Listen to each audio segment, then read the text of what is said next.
Hello. Now that we've seen a little bit of the theory between Bayesian inference and hierarchical models and the combined hierarchical Bayesian inference models, let's take a quick look at how to visualize these things. And this could be done using multiple ways. I would like to show you something that I have made to better understand how the different parameters work and what are the effects of the input data in terms of different models. So let's take a quick look at this small visualizer. Just, okay. So let's take a look at just simple Bayesian inference.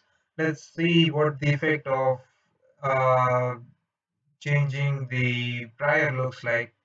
And as you can see, if I move the value of the prior mean from 0 to 1.2, you can see a shift in the posterior along with the shift in the prior force. So take a look at the green line, that's our output prediction. The blue line is the prior data that we are changing in terms of input, and the red colored graph data is also the likelihood or the current input data statistics that we are putting in.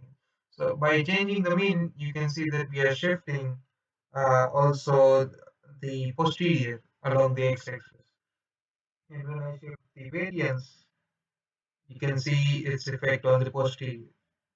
While it increases the range on the x-axis, the density of the posterior decreases. So we have less of, you can consider this as a probability density graph. We have less of a density within the probability of the function. We have a more spread out values that could be all the possible values that the posterior could be. Let's uh, let's set it a little bit towards the standard side, and let's see the effect of the changes uh, in the likelihood. How changes in the likelihood can affect the posterior. Let me just set this back to regular scale. Okay. Now let's see how changing the mean of the likelihood data, that is what we are inputting, affects the posterior. So as you can see, if I change the mean of the likelihood data, also the probability density wave shifts along the x-axis. Now let's see what changes are in terms of variance of the likelihood data, and you can see that the uh, yes, just like similar to the prior data, here also you can see that the input uh, or spreading of the likelihood data causes the posterior to shrink and the density to decrease over the given values. So that's easy and good way to understand how the two different hyperparameters, that's the prior and the likelihood, which are multiple different parameters like mean, variance. Mean and variance are just two simple things. We can use multiple different statistics here. It's just to better visualize. We are using two different, just two of them called mean and variance. Uh, so yeah, that's a visualization of Bayesian inference. Now let's take a look at hierarchical models and how to visualize that. So here, as you will see, uh, we only have two waves. That's the group distribution and individual distribution. And let's see how changing the group's mean or group's variance affects the individual's mean or variance. So as you can see right now, the so as long as the group variance was about one, you can see the individual distribution follows the group wherever it goes, no matter what change in its mean. But so okay, let me just standardize this and okay.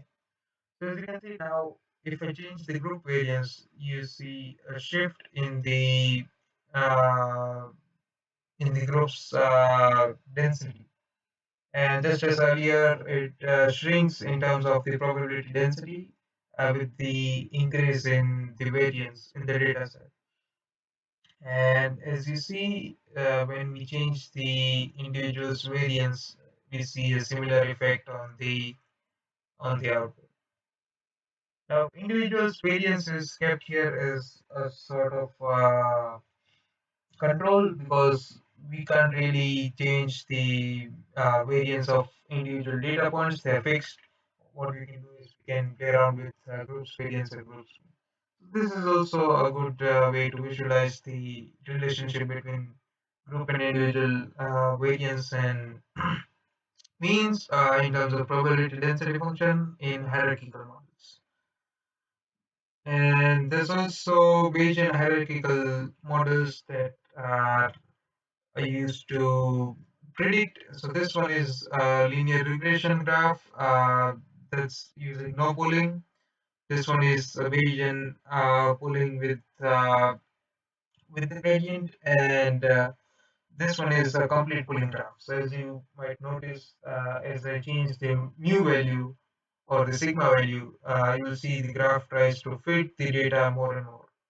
Now, one benefit about the partial pooling with or the hierarchical models is that it does not overfit the data, but still follows the trend. Whereas complete pooling, as you can see, just fix on one of the parameters, and rest of all of them are just high levels of errors.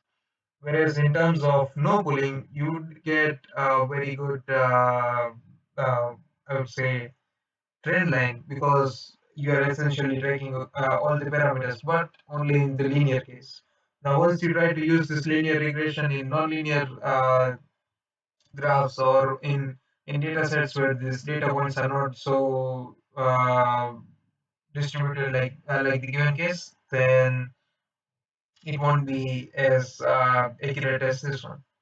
Also, there's the inherent computational inefficiency associated with creating line that fits all of the points rather than fitting the best fit line, like the Bayesian graph does without actually overfitting the data set.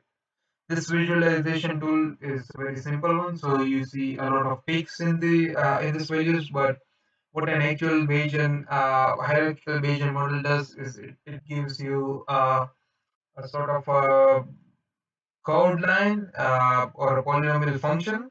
Along with that, you can create a spectral density line that tells you the uncertainty of that Bayesian model, and that way you can create a range of values that the model predicts, and it would be way more accurate compared to no polling or complete polling, as you can already see.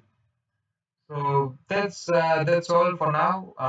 There are a few components of this visualizer that I'm still working on, including astrophysics test case that's going to use this hierarchical Bayesian modeling to calculate and find the different globular cluster stars in a given data set. So that would be coming up soon. But yes, that's all for now. Thank you for joining, and I hope that throughout this series you have found something new to learn, and that the concept of Bayesian hierarchical inference is understood by you now. Thank you for